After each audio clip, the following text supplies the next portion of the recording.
अब मैं चाहता हूं कि आप बाइबल के एक और भाग में जाएं। हमने यूहन्ना 1 में देखा और वो है इब्रानियों 8 में, जहां नई वाचा फिर एक बार बताई गई है। इब्रानियों 8 में हम पढ़ते हैं 7वें वचन में, अगर पहली वाचा निर्दोष होती तो दूसरे के लिए अवसर ना होता। मैं उसका समझाना चाहता हूं। पुराने नियम में अगर निर्दोष होता, अगर पुराना नियम, तो नई वाचा की कोई आवश्यकता नहीं होती। पुरानी वाचा, माफ करना, इसका यह मतलब नहीं है कि पुरानी वाचा देकर परमेश्वर ने गलती की, नहीं। पुरानी वाचा मनुष्य को उस जगह नहीं ला सकता था जहां परमेश्वर चाहता था कि वो आए, जहां वो परमेश्वर के जीवन को प्राप्त करे।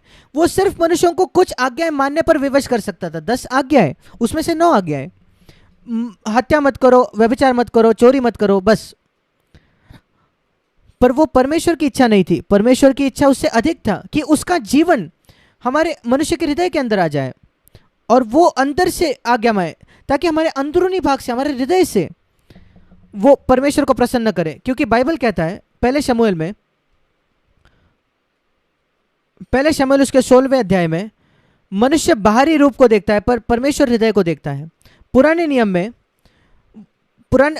वो सिर्फ लोगों को बाहरी तौर पर अच्छा बना सकता था, और एक मसीही जो बाहरी तौर पर अच्छा है पर हृदय में नहीं, वो पुरानी वाचा का मसीही है। जो अपने दिखावे में तो अच्छा है पर अपने हृदय में नहीं शुद्ध है, वो पुरानी वाचा का मसीह है। मैं ये नहीं कहना कि उसके पाप क्षमा नहीं हुए, पर उसने नई वाचा को समझा ही नहीं है, उसने उसको अनुभव नहीं किया है, क्योंकि नई वाचा हृदय में है और इस वजह से पहली वाचा निर्दोष थी। और फिर वो आगे जाकर कहता है इब्रानियों 8 में, मैं एक नई वाचा बनाऊंगा, और उस नई वाचा के 3 भाग 10, 11 और 12 वचन में है। और मैं नीचे से शुरुआत करना चाहता हूं 12वें वचन से। सबसे पहले, आपके सारे बीते हुए पाप मिटाए जाते हैं और क्षमा किए जाते हैं। सिर्फ क्षमा नहीं, परमेश्वर कहता है मैं उनको याद भी नहीं करूंगा। वो नई वाचा का नींव है। मेरा अतीत पूरे तरीके से मिटा दिया गया और परमेश्वर कहता है मैं उसको याद भी नहीं करूंगा।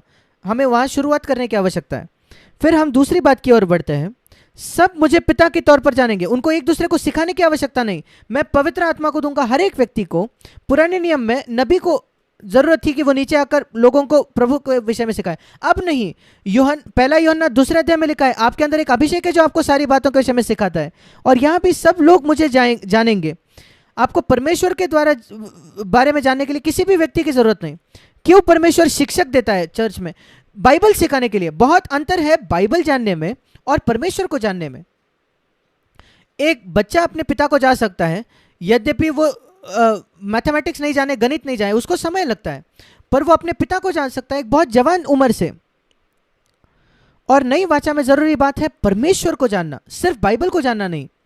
हमारे दिन की शुरुआत होनी चाहिए सिर्फ बाइबल पढ़ने से नहीं, पर पिता से बात करके, यीशु मसीह से बात करके। सब लोग मुझे जानेंगे। उन्हें जरूरत नहीं कि वो अपने पड़ोसी को सिखाए प्रभु को पहचान। बाइबल टीचर के बुलाहट ये है कि वो बाइबल सिखाए, और परमेश्वर शिक्षकों को नियुक्त करता है, जैसे अब मैं सिखा रहा हूं बाइबल को। पर परमेश्वर को जानना, मुझे कोई जरूरत नहीं कि मैं आपको सहायता करूं परमेश्वर को जानने के लिए। आप खुद उसको जान सकते हो। आपको उसके लिए पवित्र आत्मा चाहिए। आपको जैक पुनर नहीं चाहिए, कोई और शिक्षक नहीं चाहिए। पवित्र आत्मा से भरने की कोशिश की और वो परमेश्वर को आप जानेंगे। और नई वाचा का तीसरा भाग वो है 10वें वचन में, मैं अपनी व्यवस्था को उनके मनों में डालूंगा और उनके हृदयों पर उसे लिखूंगा। पुराने नियम में जब मूसा ऊपर गया, परमेश्वर ने उसको 2 तख्तियां दी पत्थर की। पहले पे 4 आज्ञाएं थी और बचे हुए तख्ती पर बचे हुए 6 आज्ञाएं थी, और 2 पत्थर के तख्तियां थी, चट्टान से बनाए गए। और परमेश्वर यह कहने की कोशिश कर रहा था मनुष्य जाति को, तुम्हारा हृदय इस चट्टान से भी कठोर है। मैं व्यवस्था चट्टान पर लिख सकता हूं पर हृदय पर नहीं लिख सकता। पर पेंटिकॉस्ट के दिन पवित्र आत्मा आया और परमेश्वर उसके व्यवस्था को हमारे अंदरूनी तख्तों पर लिख पाया। हमारे अंदर के तख्तियां क्या है? इब्रानियों 8:10 में लिखा है, मन और हृदय। इसका क्या अर्थ है जब परमेश्वर कहता है कि वो उसकी व्यवस्था को हमारे मन में लिखता है? इसका अर्थ वो हमें एक इच्छा देता है ताकि हम परमेश्वर की इच्छा करें, पर उसके बाद वो हमारे हृदयों में उसको लिखता है, जिसका मतलब है वो हमें क्षमता देता है कि हम परमेश्वर की इच्छा पूरी करें। और 2 बातें हैं जो हमारी आवश्यकता है। सबसे पहले एक इच्छा कि हम परमेश्वर की इच्छा पूरी करें, और अगर आपके अंदर ये इच्छा है मेरे प्रिय भाई बहन, तो ये मत सोचना कि आपको ये खुद प्राप्त हुआ है। पवित्र आत्मा ने आपके अंदर काम किया है और परमेश्वर की व्यवस्था को आपके मन में लिखा है, इसलिए आप चाहते हो कि आपको परमेश्वर की इच्छा करनी है, पर यह नई वाचा को पूरा नहीं करता, उसको हृदय पर लिखा जाना जरूरी है। और हृदय वो जगह है, हम पढ़ते हैं इब्रानियों 13:8, हृदय को अनुग्रह से दृढ़ होना जरूरी है, आवश्यक है। हमने देखा जब अनुग्रह हम पर सत्ता करता है, जब हम अनुग्रह के अधीन है, पाप हम पर नहीं प्रभुता करता। अगर आप एक छत के नीचे खड़े हो तो बारिश आप पर नहीं गिर सकती। वैसे ही जब मैं अनुग्रह के अधीन हूं, पाप मुझे नहीं छू सकता, मैं पाप नहीं करूंगा, मैं प्रलोभित हो सकता हूं। जब मैं अनुग्रह से बाहर जाता हूं तभी मैं पाप करता हूं। हृदय का अनुग्रह से दृढ़ होना अच्छा है। जब परमेश्वर अपने व्यवस्था को हमारे हृदय में लिखता है, वो हमें सामर्थ्य देता है कि हम उसकी इच्छा पूरी करें। दो बातें हैं जो हमारी जरूरत है, जैसे फिलिपियो 2 में लिखा है, परमेश्वर हम में काम कर रहा है। फिलिपियो 2:13, अपनी स्वेच्छा के अनुसार हम उसकी इच्छा करें और काम करें। इच्छा मतलब वो हमारे मनों में लिखता है, और करना मतलब हमारे हृदयों में लिखता है, वो है नई वाचा। हमने इब्रानियों 8 में क्या देखा, नई वाचा की 3 भाग। हमारे अतीत पाप पूरी तरीके से मिटा दिए गए, परमेश्वर उनको याद भी नहीं करेगा, ऐसा परमेश्वर कहता है। दूसरा बात, परमेश्वर को अपने पिता के तौर पर जानना पवित्र आत्मा के द्वारा। मुझे किसी और के पास जाने की जरूरत नहीं कि मैं परमेश्वर जानने में सहायता हो, आप खुद परमेश्वर को जान सकते हो। और तीसरा, जहां परमेश्वर मुझे इच्छा देता है और क्षमता भी देता है कि मैं परमेश्वर की इच्छा को पूरा करूं। ये इसका एक अद्भुत चित्र है इब्रानियों 10 में। इब्रानियों 10 में हम एक पुराने नियम के वचन को पढ़ते हैं।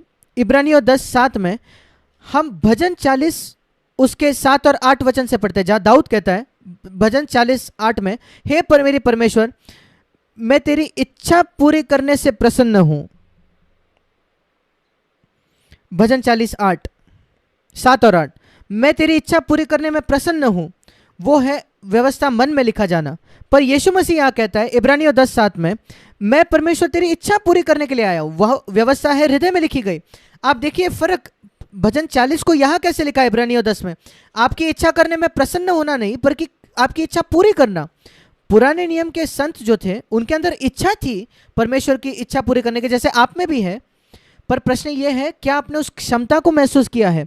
हृदय का अनुग्रह से दृढ़ होना भला है, ताकि हम कर सके परमेश्वर की इच्छा को पूरा कर सके। अब हम तीसरे वचन को देखेंगे जो नई वाचा को बताता है।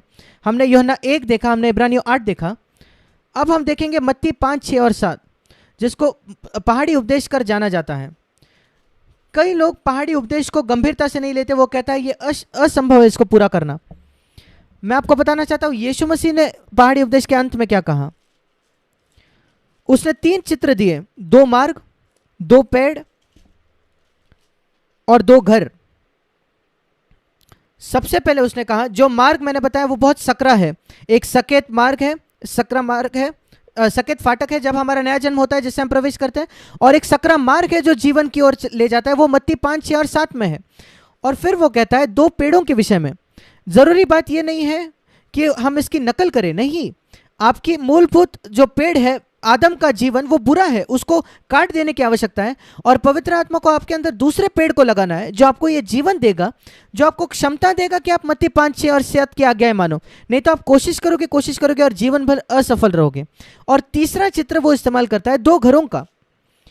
जो मेरी शब्द सुनते हैं, पहाड़ी उपदेश को सुनते हैं, मत्ती 5, 7 उसका 24 वचन, और उसको करते हैं, वो सिर्फ सुन के समझते नहीं बल्कि वो उन्हें मानते हैं, उनको करते हैं, उनका घर चट्टान पर बांधा गया है। और दूसरी श्रेणी लोगों की जो सुनते हैं पर चलते नहीं उसके अनुसार, उनका घर बालू पर बना है, पर दोनों घर दिखते तो बढ़िया है।